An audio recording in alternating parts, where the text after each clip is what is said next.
அனைவருக்கும் வணக்கம். கங்கை கொண்ட சோழபுரம் என்பது தமிழ்நாட்டின் அரியலூர் மாவட்டத்தில் அமைந்துள்ள ஒரு புகழ்பெற்ற வரலாற்று சிறப்புமிக்க இடமாகும்.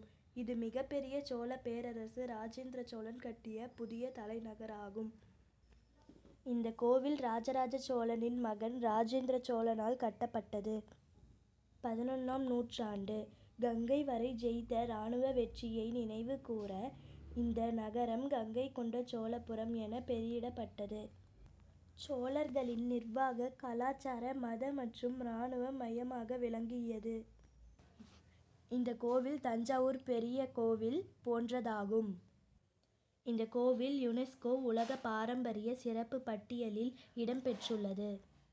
சோழர்களின் உயரிய சிற்பக்கலை, வீதி அமைப்பு போன்றவை காமிக்கிறது. இந்த இடம் சோழர்களின் வீரத்தை காட்டுகிறது. இங்கு கலையும் நாகரிகமும் சாட்சியாக நிற்கிறது. இது போன்ற அழகிய வீடியோக்களை காண எங்கள் சேனலை சப்ஸ்கிரைப் செய்யவும். இப்படிக்கு நான் உங்கள் நேத்ரா.